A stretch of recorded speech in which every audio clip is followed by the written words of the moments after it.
तो आज के इस वीडियो में हम वॉइस का ये डे 2 है, जिसमें हम लोग आज टेंस बेस्ड वॉइस को पढ़ने वाले हैं। वॉइस टेंस से रिलेटेड कल के क्लास का जनरल रूल आपने पढ़ा। अब हम लोग आज के क्लास में टेंस से related simple present tense, simple past tense और सिंपल फ्यूचर टेंस से रिलेटेड पॉइंट्स को पढ़ेंगे। सिंपल प्रेजेंट टेंस का सबसे पहले एक्टिव का आइडेंटिफिकेशन क्या है, कैसे पहचान पाएंगे हम कि हमारा क्वेश्चन सिंपल प्रेजेंट टेंस में ही है। तो आपके क्वेश्चन में V1 मिल सकता है, आपके क्वेश्चन में V5 मिल सकता है, आपके क्वेश्चन में डू या डज मिल सकता है। डू या डज के बाद आपके साथ क्या मिल सकता है, V1। तो अगर आपके क्वेश्चन में V1 हो या V5 हो या डू हो या डज हो और उसके साथ V1 हो, तो वो कौन से टेंस का क्वेश्चन है, सिंपल प्रेजेंट। फिर बात किसकी करेंगे, सिंपल पास्ट की। सिंपल पास्ट में आप कैसे पहचानोगे, तो आपके क्वेश्चन में या तो V2 होगा और अगर V2 नहीं होगा तो डिड प्लस V1 होगा, डिड प्लस V1। तो ये आपका आइडेंटिफिकेशन सिंपल पास्ट का हो गया। फिर बात सिंपल फ्यूचर की करेंगे। जब हम सिंपल फ्यूचर की बात करेंगे तो इसका आइडेंटिफिकेशन है, आपके क्वेश्चन में शैल होगा, विल होगा और शैल विल के साथ V1 होगा। तो ये तो अभी आपने जो देखा वो क्वेश्चन का एक्टिव था, यानी क्वेश्चन था, क्वेश्चन को आप इससे पहचान पाओगे। फिर हम बात करने वाले हैं पैसिव की, इसको कैसे पैसिव में बदलेंगे।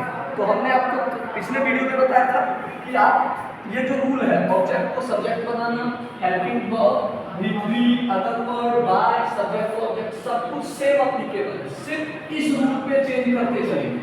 यानी प्रत्येक टेंस में अगर कुछ बदलेगा तो सिर्फ और सिर्फ हेल्पिंग वर्ब बदलेगा प्रत्येक टेंस में। तो हम यहाँ पे पैसिव में कौन सा हेल्पिंग वर्ब लगता है बस उसको लिख लेंगे, जिससे कि हम इसको आसान भाषा में समझ पाएंगे। तो अगर क्वेश्चन सिंपल प्रेजेंट टेंस का हो तो हेल्पिंग वर्ब के स्थान पर हम इज एंड आर में से किसी एक का प्रयोग करेंगे। अगर क्वेश्चन सिंपल पास्ट टेंस का हो तो हेल्पिंग वर्ब के स्थान पर हम सिंपल पास्ट टेंस में या तो वाज का प्रयोग करेंगे या वर का प्रयोग करेंगे। और अगर क्वेश्चन सिंपल फ्यूचर टेंस का हो तो फिर हम हेल्पिंग वर्ब के स्थान पर ऐसे क्वेश्चन में या तो शैल भी लगा देंगे या हम लोग विल भी लगा देंगे। तो अब ये तो आपने देखा कि हम लोग किस हेल्पिंग वर्ब का यूज करेंगे, बाकी सारा रूल सेम है। अब हम लोग कुछ एग्जांपल लेते हैं, फिर स्टेज को क्लियर करेंगे। अगर आपसे कोई लिखता है कि Rahul writes a book, Rahul writes a book, तो सबसे पहले तो आपको पहचानना है कि किस टेंस का है। तो राइट्स क्या है, V5 है, आपने पहचान लिया है, सिंपल प्रेजेंट का है। आपका सब्जेक्ट क्या है, राहुल। आपका जो पहली बार पढ़ रहे हैं बिल्कुल ऐसे ही बनाएंगे, कभी गलत नहीं होगा आपका वर्ब क्या है, राइट्स, और आपका ऑब्जेक्ट क्या है, ए बुक। तो सब्जेक्ट वर्ब और ऑब्जेक्ट आपको मिल गया। रूल से ऑब्जेक्ट को आप सब्जेक्ट बनाओगे तो ऑब्जेक्ट आपका क्या है, ए बुक, तो आप लिखोगे क्या, ए बुक, ये खत्म। रूल नंबर 2 क्या है, हेल्पिंग वर्ब। आपने देखा ये सिंपल प्रेजेंट टेंस का क्वेश्चन है, हेल्पिंग वर्ब में क्या लगाएंगे, इज एंड आर में से कोई एक। तो ए बुक के लिए क्या लगेगा, इज। रूल नंबर 3 क्या है, V3, तो राइट का थर्ड फॉर्म क्या लिखेंगे, रिटन। रूल नंबर 4 में है अदर वर्ड, इस क्वेश्चन में है नहीं तो फिर क्या लगा देंगे, बाय, और राहुल तो हम लिख देंगे हम। एकदम सिंपल आसान इसको आप बना सकते हो। इसी प्रकार से हम लोग सिंपल पास्ट टेंस का एक क्वेश्चन लेते हैं। अगर कोई लिख देता है कि you ate a mango, you ate a mango, subject आपका यू, वर्ब आपका एट, ऑब्जेक्ट आपका ए मैंगो। जब इसको बनाएंगे हम तो सबसे पहले ऑब्जेक्ट को सब्जेक्ट बनाएंगे, तो सबसे पहले हम क्या लिखेंगे, ए मैंगो। ये एट क्या है, V2 है, सिंपल पास्ट का है, क्या लगाएंगे, वाज या वर्ड में से कुछ एक। तो मैंगो के लिए हम लोग किसका यूज करने वाले हैं, वाज का यूज करने वाले हैं। अब बात किसका है, विधि का।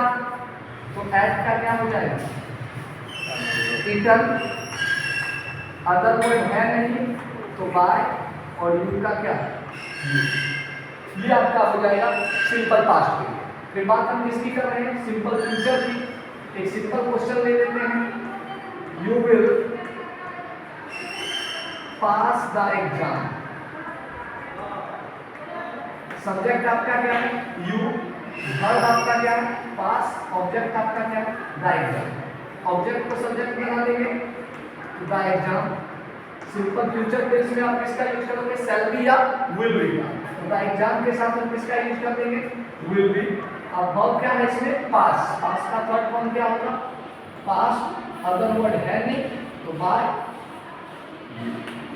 इस प्रकार से आप सिंपल प्रेजेंट टेंस के क्वेश्चन को बस सिंपल वे में सिर्फ आपको इतना याद रखना है, ए जवाब लगाएंगे। सिंपल पास्ट में वाज वर्ब लगाएंगे और सिंपल फ्यूचर में शैल बी, विल बी में से किसी एक का प्रयोग करेंगे। बाकी जनरल रूल आप अच्छे से याद रखिए, कोई भी सिंपल प्रेजेंट, सिंपल पास्ट और सिंपल फ्यूचर टेंस का क्वेश्चन बन जाएगा। आगे का हम लोग कंटीन्यूअस टेंस के लिए अगले वीडियो में डे 3 में कंटीन्यूअस टेंस को पढ़ेंगे। तब तक आप लोग इसको अच्छे से सॉल्व करें।